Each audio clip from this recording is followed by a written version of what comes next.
You ever buy something or a lot of things that you don't need on a credit card? Of course you have. We all have. I do it all the time. Maybe not all the time, but there's so much awesome stuff to buy. And I have the ability to buy them via that little plastic card or metal card or whatever they're made of these days. And, or I can just use my phone. I can use my weapon of mass destruction, my smartphone, and click, and it shows up like almost immediately. So how do I not do that? It's amazing. It's an amazing human innovation that connects me, the person, with the thing I want fast. Even if I don't have any money, I still do that. Credit cards are relevant. If I have money in my checking account, I can just spend. I will consume. Superhuman. And the better part about it is, the best part is I can quickly and easily explain away why it's okay, even though I know it's probably not a good thing that I just bought the thing that I just bought, the new shoes or sunglasses, whatever. I have this ability to rationalize my decision very quickly, as quickly as I put them on. I look awesome. I will pay this off quickly. I will, adjust my budget next month. I will, you get the idea. We can just easily, quickly rationalize away our imprudent financial decision. Okay, totally fine. Modern monetary theory is essentially the same thing as that. It's just done at a really, really big scale collectively. A lot of people get together. In this example, our government, the Federal Reserve, them, people that are in charge, responsible for the money, for our money, that we've given them. That's what modern monetary theory is simply, we want to do this thing. We want to spend money on this thing. And so we're going to do it. And what it really is, it's a theory that says that the GDP, gross domestic product of the country, was continue to rise as it has consistently over time. Therefore, we don't need to worry about spending. We don't need to worry about debt. Okay. Is that accurate or not? Who knows? I guess only time will tell. I don't think that it is. And I think that when I use common sense, it sounds pretty ridiculous. But when we're saying that, we're essentially yucking everybody else's yum. Because to say that we shouldn't just be spending money on everything is a real bummer, because we have money and this, that, and the thing. I think you understand what I'm trying to articulate, what I'm trying to get across. So why am I talking about this? Why does it matter? Because in corporate media, I literally open up the internet and the headlines on one side of the page were talking about the current state of you and I. So the consumer, the everyday American, the American citizen, how our savings rate is down close to zero. Credit card amount, total credit card debt, is the highest it's ever been. But talking about how it's not a big deal because we still have credit utilization. It's below 25%. And credit utilization simply means how much total credit you have. So let's say you've got 3 credit cards, you've got $5,000 balance on each one. Your total amount of credit is $15,000. So if your balance is below 7,500, your balance is below 50. Your utilization is below 50%. 50%. So it's just the amount of the credit that you have available that you're actually using is your utilization. So the article was saying that for the most part, people are below 25% of utilization. Therefore, the current financial state of consumers is not a bad thing. And they take that one step further and say, and hey, they've got all this home equity. You people, you citizens, you taxpayers have all this home equity. So it's not a concern. You don't need to worry about reining in your spending. You just keep using credit cards. Don't worry about saving because you have other money over here. And, if we were to put a modern monetary theory lens on that, you're going to earn more money. It's the way that we rationalize, you know what, I'll start saving, I'll start planning, I'll start doing the things I need to be doing in the future, later. Does that make any sense to you? If you want to buy the thing that you want to buy, then sure, I'll believe the story that I'm telling myself. But in the quieter moments, when we're just by ourselves, shouldn't have done that. I know that wasn't a good idea. I wonder if the government does that too. Do you think that they have quiet moments of reflection where they're regretful of printing money and doing all these things? I don't know. Curious. So the power of rationalization is a superpower, but all too often we are using it for negative or for evil instead of good. So all that being said, I don't want to put my values on you. And I am not, again, without, I've made all these mistakes also. Certainly it was in and out of credit card debt. I'm always thrilled to tell people this.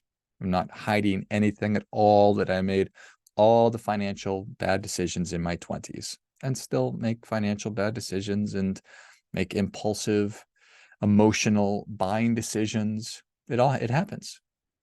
So I'm not saying that we are ever going to remove ourselves or our ability to make bad decisions. I'm just saying that on the whole, if we were to put on our logical or rational hat on or glasses on, does it make sense? And from my perspective, no, it does not. What's good for the goose is not necessarily good for the gander. And frankly, what's good for the goose is not good for the goose. And in this context, it is modern monetary theory. It's not good for the country, and I certainly do not believe that a miniaturized version, a micro version of that for you and I is also not a good thing. I think that it is extremely important for each of us to figure out what is most important to us, to figure out what our priorities are. Because as you know, there are no solutions, there are only trade-offs.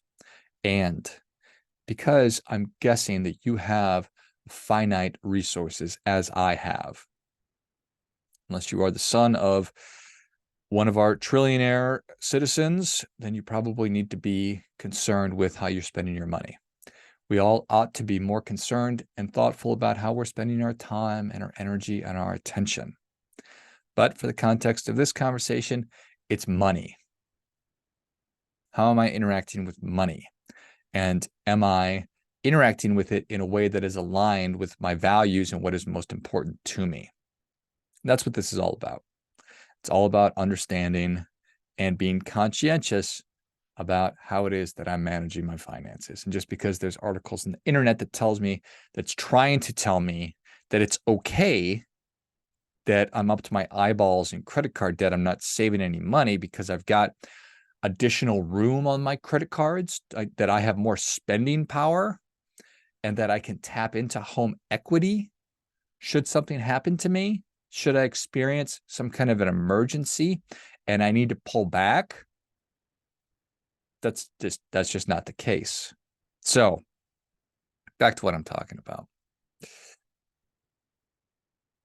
It could be at some point in the future that as a country, we will have to face some kind of a reckoning when it comes to money and our finances and the national debt. And it could be that we need to eventually take austerity measures to rein in our spending and our obligations.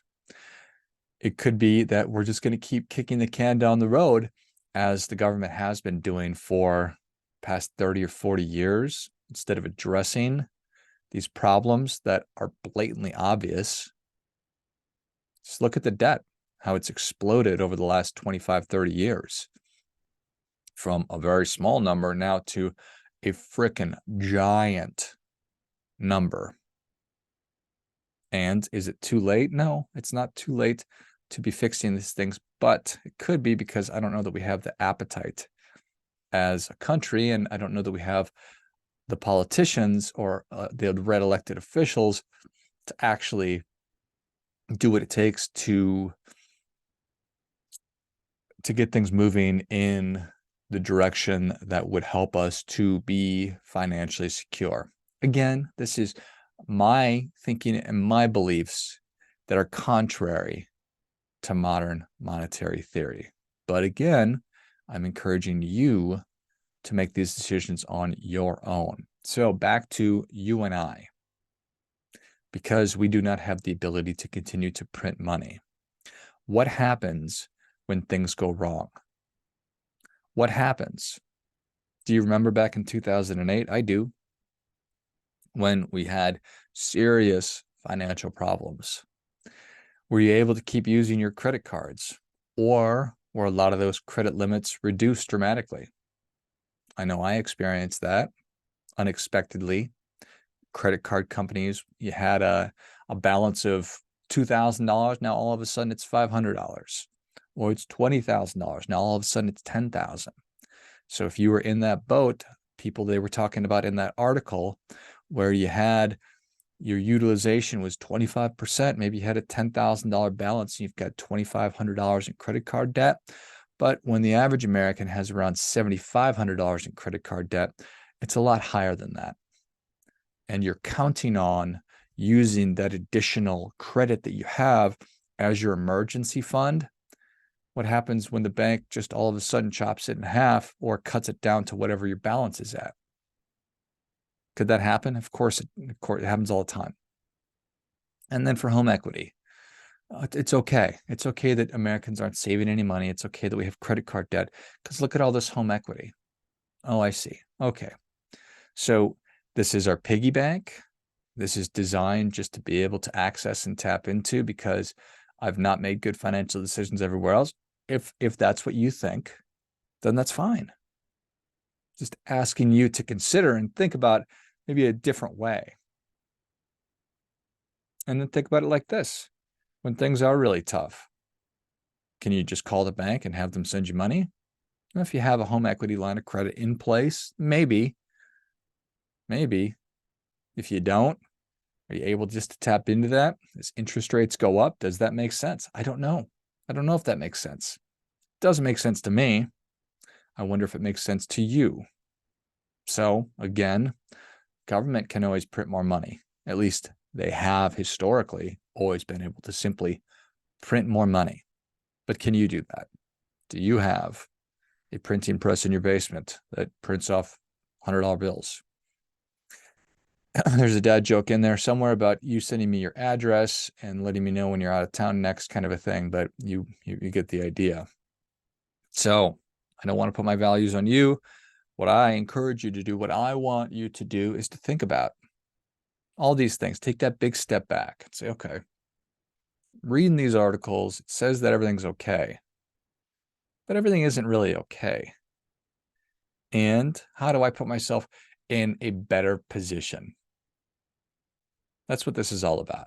How do I position myself for success? Regardless of what everything else is happening, I don't have any control over that. I can certainly make good decisions when it comes to who I'm voting for and get involved locally and things like that. But I don't have any control over the monetary policy of the Federal Reserve, or how much money we're sending this, that, the other thing, or where, to who, all that stuff. But you have absolute control over your household. So that's what I want you to be thinking about. is what makes sense for you. I want you to put your own values on you. I want you to know what your priorities are. I want you to know what matters and to do what matters.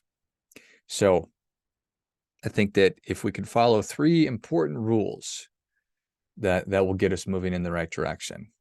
Rule number 1, the gold medal of personal finance is to pay yourself first. And that simply means that you, at the beginning of every month, are putting money aside into some account that is beneficial to you. So before you pay anybody else, before you're paying any bills, you are putting money, something towards you.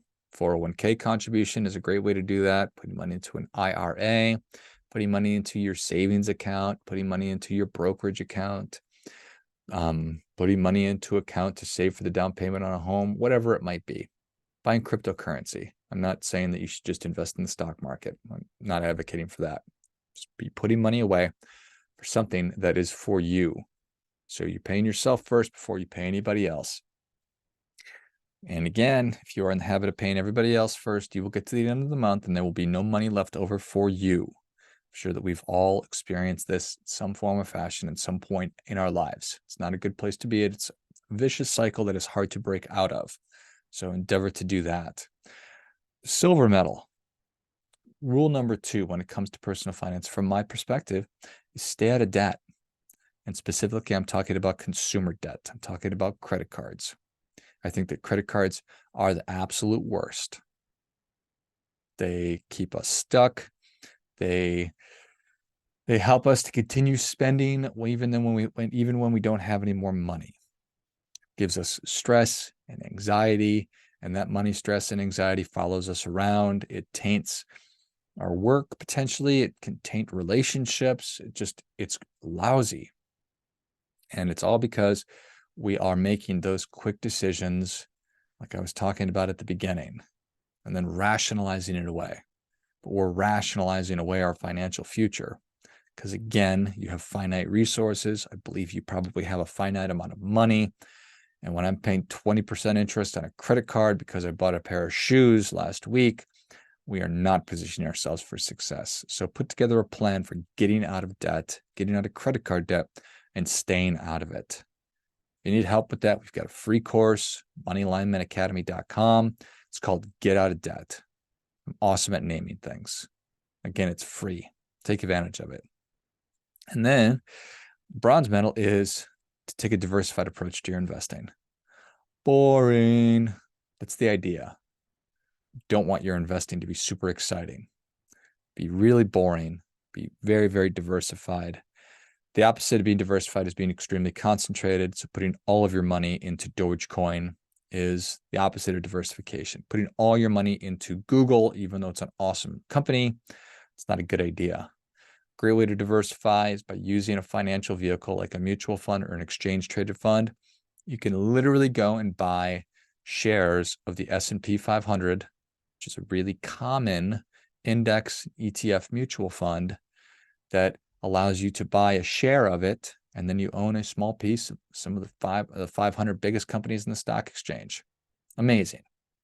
So that's about as well diversified as it gets. And you can buy that for pennies, literally pennies. There are some companies that you can buy the S&P 500 for free. So it doesn't cost a lot of money. You're well diversified. And that diversified approach, I believe, again, my thinking should be taken as you are pursuing your most important financial goals. So retirement. Think about it from a time horizon standpoint. So your long-term financial goals, things like retirement. So being able to step away from full-time work one day.